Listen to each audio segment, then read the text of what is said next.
గణేశాయ నమః, శ్రీ సరస్వత్యై నమః, శ్రీ గురుభ్యో నమః. భక్తులారా,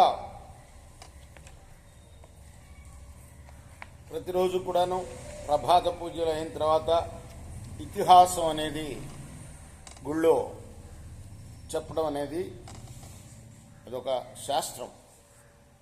దాని ప్రకారం మనం ప్రతిరోజు భారత ఇతిహాసం చెప్పుకుంటున్నాం ప్రభాత పూజలు అయిన తర్వాత. అందులో భాగంగా నిన్నటి వరకు ఆది సభారణ్య విరాట ఉద్యోగ భీష్మ ద్రోణ కర్ణ శల్య సౌప్తిక స్త్రీ పర్వాలనే 11 పర్వాలు పూర్తి చేసాం. 12వ అయిన శాంతి పర్వంలో కూడా మనం 27 అధ్యాయాలు పూర్తి చేసి 28వ అధ్యాయంలోని 15వ శ్లోకం వరకు చెప్పుకున్నాం. ఇప్పుడు 16వ శ్లోకం నుండి కొనసాగించే ముందు వ్యాస భగవాను ఈ గ్రంథం రాసిన వ్యాస భగవాను ప్రార్థన చేసుకున్నాం.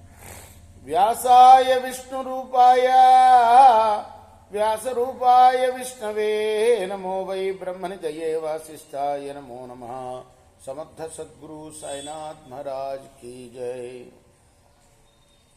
సుఖం వా యది దుఃఖం భూతానాం పర్యుపస్థితం ప్రాప్తం వ్యమవసై సర్వం ప్రాప్తవ్యమవసై సర్వం పరిహారో న విద్యతే. వ్యాసుడు వారు ధర్మరాజుకు చెప్తున్నాడు. ధర్మరాజు ముందు నాకు రాజ్యం వద్దు, అడవికి వెళ్ళిపోతాను అని ప్రతిజ్ఞ చేసుకున్నాడు. వ్యాసుడు వారు చెప్పారు, అన్నదమ్ములు చెప్పారు, ద్రౌపది చెప్పింది. అనేక విషయాలు వేదాల్లో చెప్పినవి, పురాణాల్లో చెప్పినవి ఉటంకించి మరీ చెప్పారు వాళ్ళు. చెప్పినా కూడా ఆయన వినలే. చివరికి అడవులకు కూడా వెళ్ళను, నేను ప్రాయోపవేశం చేసుకుంటాను, అనే ప్రాణాలు విడిస్తాను అని చెప్తున్నాడు. చెప్పినప్పుడు మళ్ళీ వ్యాసుల వారు కల్పించుకొని ఈ మాటలు చెప్తున్నారు ఆయన. ఇందులో ఒక కథ చెప్తున్నాడు ఆయన. అశ్మజనక సంవాదం అనేది. అశ్మడు అనే ఆయన ఒక ఆయన జనకుడికి చెప్పిన విషయాలు జనక మహాముని అడుగుతూ ఉంటాడు, ఆయన చెప్తూ ఉంటాడు. ఆ విషయాలు చెప్తున్నారు అన్నమాట. ప్రాణులకు వచ్చింది సుఖమైనా దుఃఖమైనా అనుభవించాలి, అనుభవించి తీరాలి. దాన్ని తప్పించుకుంటే మార్గం లేనే లేదు. పూర్వే వయసి మధ్యే వా యుత్తరే వా నరాధిపా అవర్జనీయస్తేర్థా వై కాంక్షితాయే తతోవ్యధ అప్రియై సహ సంయోగ ప్రయోగస్య సుప్రియః అర్థానర్థో సుఖం దుఃఖం విధానమనువర్తతే ప్రాదుర్భావస్య భూతానాం దేహత్యాగస్తదైవ చ ప్రాప్తిర్వ్యాయామ యోగస్య సర్వమేతత్ ప్రతిష్ఠితం గంధవర్ణ రసస్పర్శ నివర్తంత స్వభావతః తదైవ సుఖ దుఃఖాని విధానం అనువర్తతే. అసనం ఆసనం శయనం జ్ఞానం ఉత్థానం పానభోజనం నియతం సర్వభూతానాం కార్యేణైవ భవచ్యుత. జరామరణాలు అనేవి మరో విధంగా ఉంటే బాగుండును అని అనుకుంటారు. ముసలాళ్ళు ఏమనుకుంటారు, అయ్యో ఈ కాళ్ళ నొప్పులు రాకుండా ఉంటే బాగుండు, ఈ ఒళ్ళు నొప్పులు రాకుండే బాగుండు అనుకుంటూ ఉంటారు. అంటే ఇంకో విధంగా ఉంటే బాగుంటుంది అని. మరణం కూడా ఇంకో విధంగా ఉంటే బాగుంటుంది అనుకుంటూ ఉంటారు. కానీ అవి వచ్చి పడతాయి. కొంతమందికి పూర్వకర్మవశాన చిన్నతనంలోనే వస్తాయి, మధ్య వయసులో వస్తాయి, పెద్ద వయసులో కూడా వస్తాయి. చాలామందిని చూస్తున్నాం కదా మనం కదా. మరణం కూడా చిన్నతనంలో సంభవిస్తుంది ఒక్కోళ్ళకి. అలానే ఇటువంటివి కూడా, ఏది కాళ్ళు పడిపోవటం, ఇటువంటివి కూడా చిన్నతనంలో వచ్చిన వాళ్ళని కూడా చూస్తున్నాం మనం, అవునా.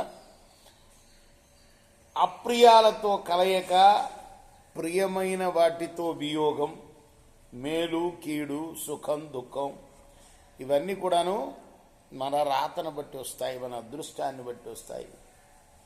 ప్రాణుల జనన మరణాలు, లాభ నష్టాలు, ఇవన్నీ కూడాను అదృష్టం వల్లనే వస్తాయి. గంధం, రంగు, రుచి, స్పర్శ ఇవన్నీ కూడాను స్వభావరీత్యాన్నే తొలగిపోతాయి. అలాగే సుఖ దుఃఖాలు వస్తాయి పోతాయి. విద్వాంసుడు వాటిని అనుసరించి ప్రవర్తిస్తూ ఉంటాడు. ఆసనం, శయనం, వాహనం, ప్రయాణం, ప్రయత్నం, పానం, భోజనం ఈ ప్రాణులన్నింటికీ కూడాను కాలానుగుణంగా వస్తూ ఉంటాయి. వైద్యాశ్చాప్యాతురా సంతి బలవంతశ్చ దుర్బలా శ్రీమంతశ్చ పరేచండ విచిత్ర కాల పర్యయ. కులే జన్మ తథా వీర్యం ఆరోగ్యం రూపమేష సౌభాగ్యం ఉపసౌభోగస్య భవితవ్యేన లభ్యతే. సంతి పుత్రా సుబహవ దరిద్రాణామనిశ్చితాం నాస్తి పుత్ర సమృద్ధానాం విచిత్రం విధి చేష్టతాం.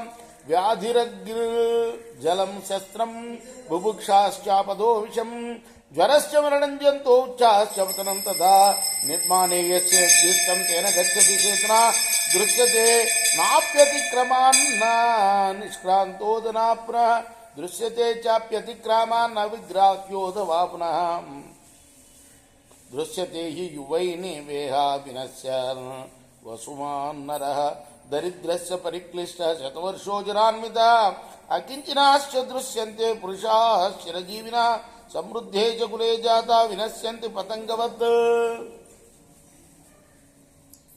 వైద్యులు కూడా రోగులవుతారు, బలవంతులందరూ బలహీనులవుతారు, శ్రీమంతులు నపుంసకులవుతారు. ఇలా కాలం తారుమారు కావటం అనేది విచిత్రంగా ఉంటుంది.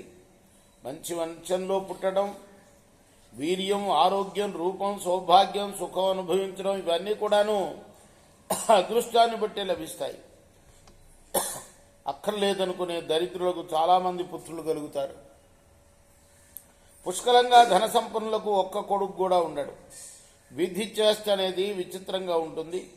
రోగం, అగ్ని, జలం, ఆయుధం, ఆకలి, ఆపదలు, విషం, జ్వరం, మరణం, ఉచ్చస్థితి నుండి నీచస్థితికి రావడం ఇవన్నీ కూడా ప్రాణి నిర్మాణంలో అదృష్ట రూపంలో ఉన్న సేతువు ద్వారా నడుస్తాయి. దాన్ని దాటిపోవటం కానీ బయటపడటం కానీ కనబడదు. అదృష్టవశాత్తు ఒక్కొక్కడు దాన్ని అతిక్రమించి ముక్తుడవటం కూడా కనిపిస్తుంది. ధనవంతుడు యువకుడుగానే చనిపోవటం చూస్తున్నాం. దరిద్రుడు ఎంతో క్లేశం అనుభవిస్తూ ముసలితనంలో 100 ఏళ్లు జీవించడం చూస్తున్నాం. దరిద్రులై చిరకాలం బ్రతుకుతున్న వారిని కూడా చూస్తున్నాం. సంపన్న వంశంలో పుట్టిన వారు మిడతల్లాగా చనిపోతున్నారు.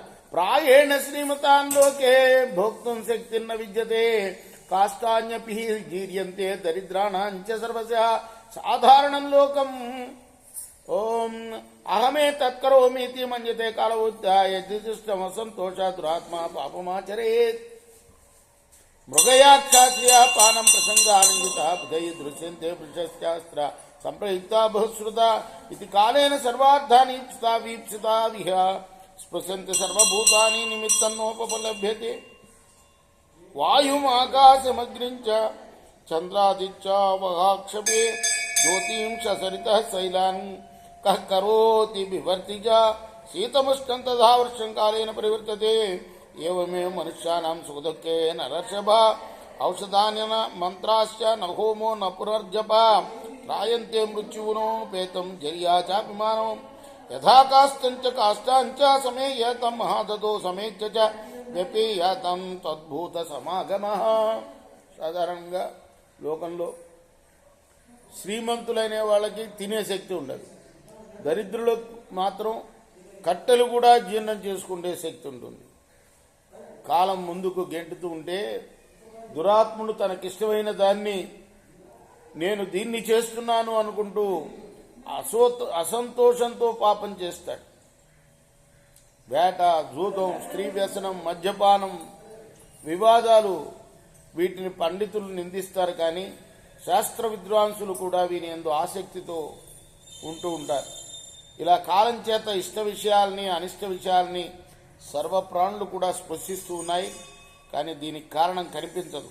వాయువు, ఆకాశం, అగ్ని, చంద్రుడు, సూర్యుడు, పగలు, రాత్రి, నక్షత్రాలు, నదులు, పర్వతాలు వీటిని ఎవరు చేస్తున్నాడు, ఎవరు భరిస్తున్నాడు? చలి, వేడిమి, వర్షం ఇవి కాలాన్ని బట్టి మారుతున్నట్టే మనుషులకు సుఖదుఖాలు పర్యాయంగా వస్తూ ఉంటాయి, పోతూ ఉంటాయి. జరామరణాలతో కూడిన మానవుడి యొక్క మందులు, మంత్రాలు, హోమాలు, జపాలు అంటే జర మరణం ఖచ్చితం అన్నమాట మానవుడికి. వీడికి వీణ్ణి మందులు కానీ, మంత్రాలు కానీ, హోమాలు కానీ, జపాలు కానీ కాపాడలేవు సుమా. మహాసాగరంలో అక్కడ వెంకటేశ్వర స్వామి దగ్గరికి వెళ్ళి, ఇవాళ ఏకాదశి కదా, అక్కడ వెళ్ళు, అక్కడ ఆర్తిస్తున్నాడు ఆయన.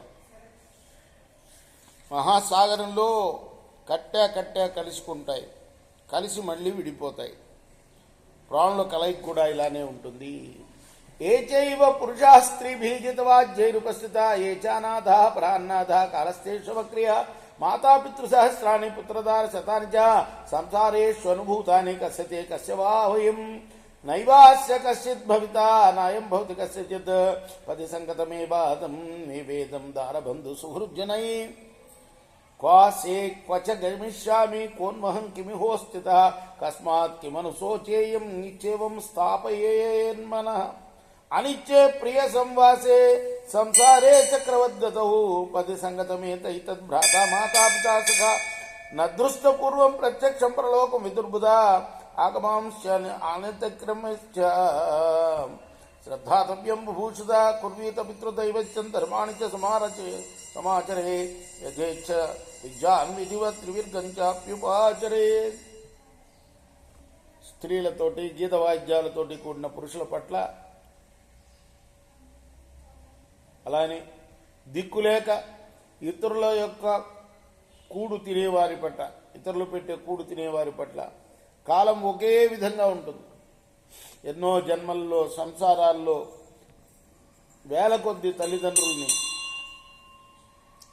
ఎన్నో జన్మల్లో సంసారంలో వేల కొద్ది తల్లిదండ్రుల్ని, వందల కొద్ది పుత్రుల్ని, భార్యల్ని పొంది ఉన్నాం. వారు ఎవరివారు, మనం ఎవరివారు. వీడికి ఎవ్వడు ఏమీ కాడు, వీడు ఎవడికి ఏమీ కాడు. భార్య, చుట్టం, స్నేహితులు మొదలగు వారితో కలయిక దారిలో ఇతరులతో కలియక వంటదే. ప్రయాణంలో మనం ఎవరితోటినా కలుస్తాం, మళ్ళీ విడిపోతాం. వాళ్ళు ఎవరో తెలియదు, మనం ఎవరో తెలియదు. అంతే. భార్యతోటి కలయిక కానీ, పుత్రులతోటి ఎక్కడ ఉన్నాను, ఎక్కడికి వెళ్తాను, ఎవరిని, ఇక్కడ ఎందుకున్నాను, దేని గురించి ఎందుకు విచారించాలి, ఇలా ఆలోచించి మనసును నిలుపుకోవాలి సుమా. ఈ సంసారం అనిత్యమైంది, నివసించడానికి ప్రియమైనది, చక్రంలా తిరుగుతూ ఉంటుంది. సోదరుడు, తల్లి, తండ్రి, స్నేహితుడు వీరంతా కూడా దారిలో కలిసిన వారే. పూర్వం మనం పరలోకాన్ని చూడలే, ఇప్పుడు అది ప్రత్యక్షంగా కనపడదని పండితులు ఎరుగుదురు. కానీ వేదాలని కాదనకుండా మేలుకోరేవాడు ఆ వేదంలో చెప్పింది నమ్మాలి. విద్వాంసుడు పితృకార్యాలను, దైవ కార్యాలని యథావిధిగా చేయాలి.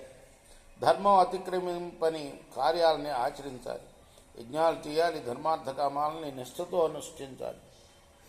సన్నిమధ్యే జగదిదం గంభీర కాలసాగరే జరామృత్యు మహాగ్రాహే నశ్చిత్ అవభుజ్యతే ఆయుర్వేదమధీయానా కేవలం సపరిగ్రహ దృశ్యంతే బహో వైద్య వ్యాధిభి సమృత తే పిబంతః కషాయాంశ సర్పింశ వివిధాని చ న మృత్యుమతి వర్తంతే వేలామివ మహోదతి రసాయన విధస్యైవ సుప్రయుక్త రసాయనా దృశ్యంతే జరయా భగ్నా నాగా నాగైరివోత్తమై తథైవ తపసోపేత స్వాధ్యాయాభ్యసనేరత దాతారో యజ్ఞశీలస్య నతరంతి జ్రాంతిగౌ నహ్యకాని నివర్తంతే న మాసా న పునః సమాజాతానాం సర్వభూతానాం న పక్షా న పునః క్షభా స్వయం విప్రమధ్వానాం కాలేన ద్రోహోద్రోహా నరోవశః సమభ్యేతి సర్వభూతనిషేవితం దేహో వా జీవితోఖ్యేతి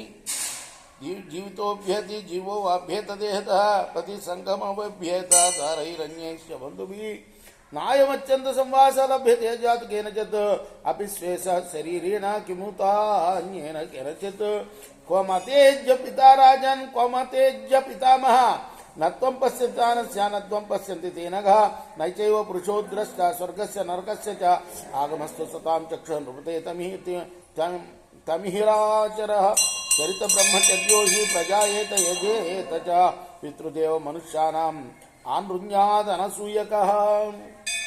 కాలం అనే సముద్రం చాలా లోతైంది. ఇందులో జరా మృత్యువులనే మొసళ్ళున్నాయి. ఈ సముద్రంలో లోకమంతా మునిగిపోతుంది. కానీ దీన్ని ఎవరూ తెలుసుకోవటంలే. ఆయుర్వేదం చదివి దానిపై చక్కని అధికారం ఉన్న వైద్యులు ఎందరో వ్యాధులతో మునిగి తేలుతూ కనపడుతూ ఉంటారు. వారు ఎన్నో రకాల కషాయాలు, నేతులు తాగుతున్నారు. కానీ మహాసముద్రంలో చర్యలు కట్టడం దాటలేనట్లుగా మరణాన్ని మాత్రం దాటలేకపోతున్నారు. రసాయనవేత్తలై చక్కగా రసాయనాలు సేవించిన వారు కూడా బలిష్టమైన ఏనుగులు పొడిచిన ఏనుగుల్లాగా ముసలితనంతో సత్తువు చచ్చి కనిపిస్తున్నారు. అలానే తపస్సు చేసి వేద పఠనాశక్తి గలవారు దాతలు యజ్ఞశీలు కూడా జరామరణాలను దాటలేకపోతున్నారు. పుట్టిన ప్రాణులకు పగళ్ళు నెలలు సంవత్సరాలు పక్షాలు రాత్రులు మళ్ళీ తిరిగి రావటంలే. స్థిరత్వం లేక వశం తప్పిన మానవుడు ప్రాణులన్నీ సేవించే విశాల మార్గాన్ని కాలం చేత పొందుతున్నాడు. జీవుని వల్ల దేహం కానీ దేహం వల్ల జీవుడు కానీ ఏర్పడుతున్నారు. ఆ మార్గంలో భార్యలు ఇతర బంధువులతో కలయిక పొందుతున్నారు. తన శరీరంతో కూడా ఎప్పుడు చెడని సహవాసం పొందడంలే. ఇక ఇతరులతో సాగం గురించి చెప్పాలా? రాజా, ఇప్పుడు నీ తండ్రి ఎక్కడున్నాడు, నీ తాత ఎక్కడున్నాడు, వారిని ఇప్పుడు నువ్వు చూడడం లేదు, వారు నిన్ను చూడటం లేదు. మానవుడు స్వర్గాన్ని కానీ నరకాన్ని కానీ చూడడు. సుజనులకు ఆగమమే కన్ను. రాజా, దాన్ని బట్టి ప్రవర్తించు. బ్రహ్మచర్యం చక్కగా పాటించి ఆ తర్వాత సంతానం పొందాలి, యజ్ఞాలు చేయాలి. పితృదేవతలకు దేవతలకు మనుషులకు అప్పు తీర్చడానికి ఇవన్నీ అసూయ లేకుండా ఆచరించాలి. సయజ్ఞశీల ప్రజనే నివిష్ట ప్రాగ్బ్రహ్మచారీ ప్రవివిత్త చక్షు ఆరాధయే స్వర్గమిమం చ లోకం పరంచ ముక్త్వా హృదయవ్యలీకం. మొదట బ్రహ్మచర్య ప్రవృత్తి కలిగి వివేక దృష్టి కలిగి తర్వాత యజ్ఞశీలుడై సంతాన శ్రద్ధ కలిగి మనసులోని వెలితిని వదిలి ఈ లోకాన్ని గాని స్వర్గాన్ని గాని ఆరాధించాలి. సమం హి ధర్మం చరతో నృపస్య ద్రవ్యాని చాభ్యాహరతో యథావత్ ప్రవృత్త ధర్మస్య యశోభివర్ధతే సర్వేషు లోకేషు చరాచరేషు. రాగద్వేషరహితంగా అంటే అనురాగం లేకుండా ద్వేషం లేకుండా ధర్మం ఆచరించాలి. న్యాయంగా ధనం ద్రవ్యాలు సంపాదించేవాడు, ధర్మం చక్కగా నడిపేవాడు అయిన రాజు యొక్క కీర్తి చరాచర లోకాలన్నింటిలో కూడా వృద్ధి పొందుతుంది.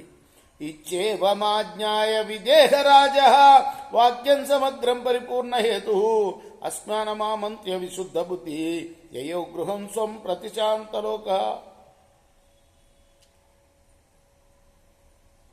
జనకుడు ఆ అశ్ముడి ద్వారా ఈ మాటలు తెలుసుకొని పరిశుద్ధమైన బుద్ధితో ఆయన్ని ఆ అశ్ముణ్ణి వీడ్కొలిపి శోకం వదిలిపెట్టి శాంతిని పొందాడయ్యా. ఇంటికి వెళ్ళాడు. తథాత్వమప్యచ్యుతముంచ శోకం ఉత్తిష్ట శక్రోపమహర్షమేహి క్షాత్రేణ ధర్మేణ మహీజితాతే తాంభుక్ష్వకుంతీ సుతమావమంస్త. ఓ ధర్మజ్ఞ, అలానే నువ్వు కూడా శోకం విడిచిపెట్టు ధర్మరాజా అని వ్యాసులు వారు చెప్తున్నారు ధర్మరాజుతోటి. ఈ కథ సంతోషం పొందవయ్యా. క్షత్రధర్మంతో నువ్వు భూమిని జయించావు, దాన్ని చక్కగా అనుభవించు, సందేహించకు. ఇది శ్రీ మహాభారతే శాంతి పర్వణి రాజధర్మానుశాసన పర్వణి వ్యాసవాక్యే అష్టావింశోధ్యాయ. ఇది వ్యాస మహర్షి రచించిన మహాభారత ఇతిహాసంలోని శాంతి పర్వంలోని 28వ అధ్యాయం. రేపు 29వ అధ్యాయం చెప్పుకుందాం. కృష్ణార్పణమస్తు. స్వస్తి ప్రజాభ్య పరిపాలయంతాం న్యాయన మార్గేణ మహిమహీషా గోబ్రాహ్మణేభ్య శుభమస్తు. లోకాः సమస్తాः సుఖినో భవంతు. కృష్ణార్పణమస్తు. సాయి కృష్ణార్పణమస్తు.